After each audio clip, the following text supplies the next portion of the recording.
Hello everyone, চলে এসেছি আরেকটা মিনি ব্লগ নিয়ে। এই ব্লগটা একটু পুরনো, মানে জামা ষষ্ঠী, কিন্তু কি কারণে আমি ব্লগটা দিতে পারিনি পুরোটা ব্লগটা চেক করো, তাহলেই জানতে পারবে। এটা কি কি দিয়ে তৈরি মা?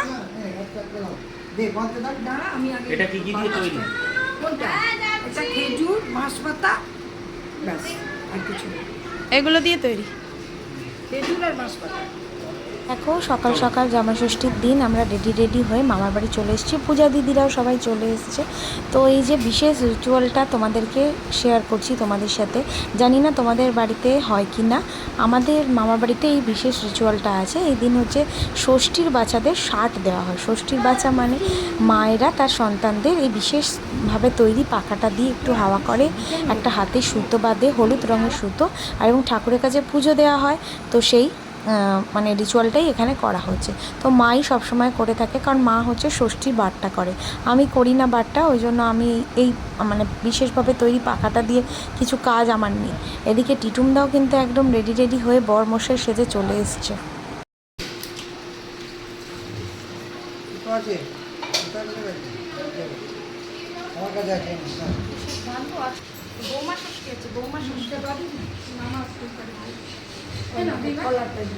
কি হচ্ছে গো এটা? বৌমা ষষ্ঠী। ও, বৌমা ষষ্ঠী, বাহ ভালো।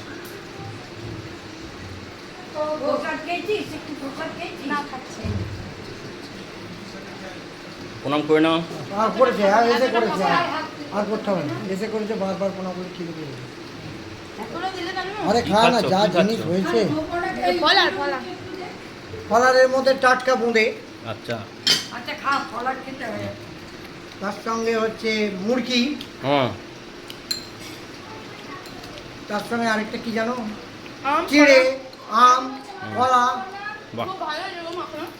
মুরগিটা একদম সেকেন্ড থেকে। সবাইকে বাই বাই বলে আমরা এবার বেরিয়ে পড়েছি বাড়ি যাব বলে।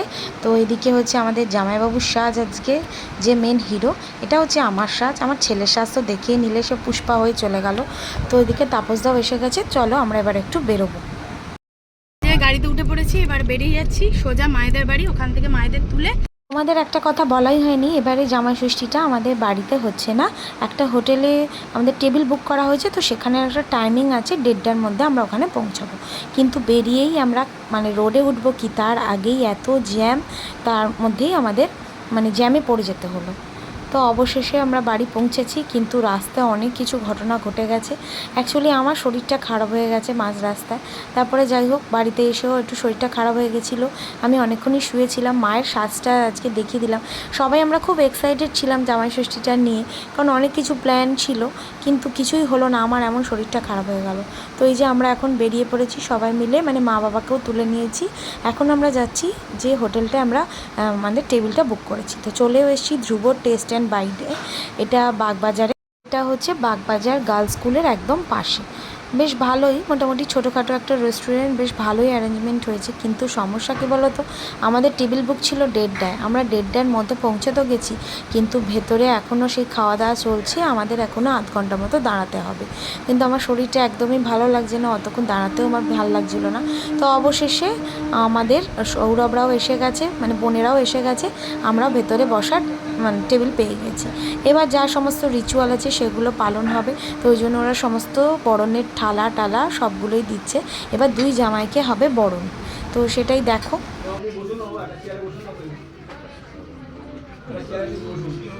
উলু আর দিতে পারি না, উলু আর দেওয়া যাচ্ছে না। এমনি দাও, এমনি দাও।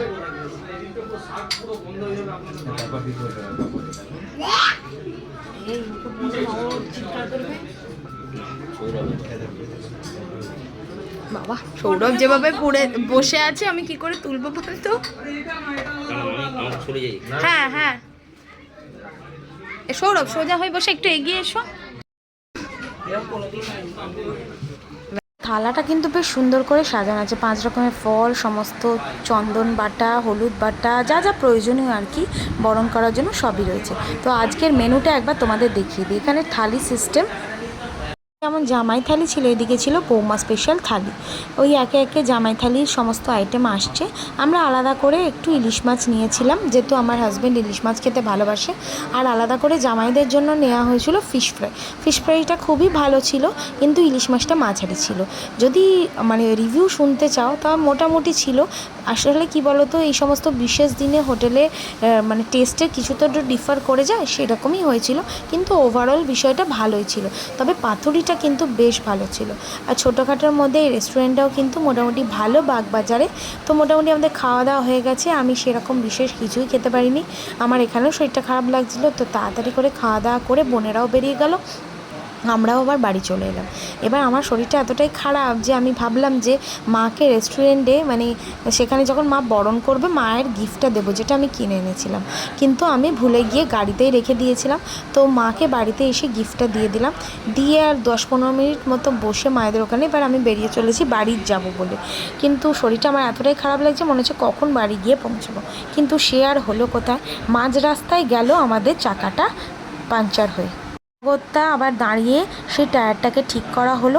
সেই লিক টায়ারটাকে খুলে সেটা তাপসদা নিয়ে গেল সারাই করতে। তার সাথে তার যে স্টেপনিটা ছিল সে স্টেপনিটাকে আবার লাগানো হলো। এই সব হলো আর কি রাস্তায়। আজকের দিনটা যতটা ভালো হতে পারতো, আজকের দিনটা যেন ততটাই খারাপ হলো। কি জানি কি হলো, আজকে একটা স্পেশাল দিনে অনেক কিছু এনজয় করবো আমরা ভেবেছিলাম, কিন্তু কিছু হয়ে উঠলো না। অবশেষে আমার বরকে আর তাপসদাকে দুজনে মিলে টায়ারটাকে ঠিকঠাক করলো এবং সেই স্টেপনিটাকে আবার ডিগিতে ঢোকালো। এই সব কাণ্ড করে আরও কিছুক্ষণ সময় গেল। আর সেদিন গরমটা এতটাই বেশি ছিল যে এত অস্বস্তি হচ্ছিল, মনে হচ্ছিল যে কখন এই কাজগুলো মানে শেষ হবে। আসলে আমার শরীরটাও খারাপ লাগছিল বলে আমার নিজেরও ওখানে দাঁড়াতে ভালো লাগছিল না। আমি বেশিরভাগ সময়টাই একটু গাড়িতেই বসেছিলাম।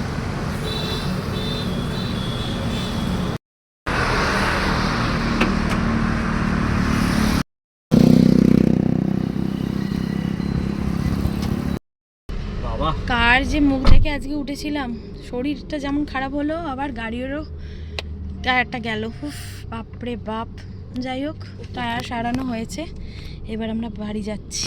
খাওয়া যাওয়ার পরে একটু কোল্ড ড্রিঙ্কস খাওয়ার জন্য আবার একটা জায়গায় দাঁড়ালাম, একটু ঠান্ডা কোল্ড ড্রিঙ্কস খেলো সবাই। আমার বাড়ি এসেছিলাম, ভাবলাম সবার মিলে গল্প হবে, সে একটু আধটু হলো। তারপরে যে পূজা দিদিরা বেরিয়ে যাচ্ছে।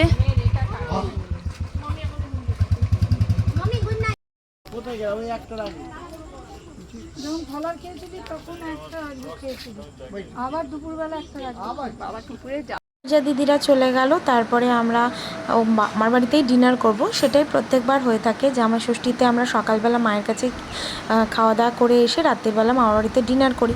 এবার মামার বাড়িতে সকালে যা যা রান্না হয় সেগুলো সবই আমাদের জন্য রেখে দেওয়া হয়। রাত্রে বেশ সবাই মিলে আমরা বসে ভালো করে খাই। কিন্তু এবারে তো আর সে উপায় নেই, শরীরটা এতটাই খারাপ যে সেই সব খাওয়া তো দূরের কথা, এখন যা খেতে হবে সেটা হচ্ছে ঝোল ভাত আর আলু সেদ্ধ। তো এটাই আমার রাত্রে ডিনার, মানে সবারই মোটামুটি হয়েছে, যা গরম ছিল সেই দিনটা। তো এইসব কারণের জন্যই এতদিন এই জামাষষ্ঠী ব্লগটা দিতে পারিনি। আশা করি তোমরা বিষয়টা বুঝতে পেরেছো। তো যাই হোক, এই ব্লগটা যদি তোমাদের কিছু ভালো লেগে থাকে অবশ্যই কিন্তু একটা লাইক করে দিও, একটা কমেন্ট করে দিও, আর অবশ্যই কিন্তু একটা সাবস্ক্রাইব করে দিও।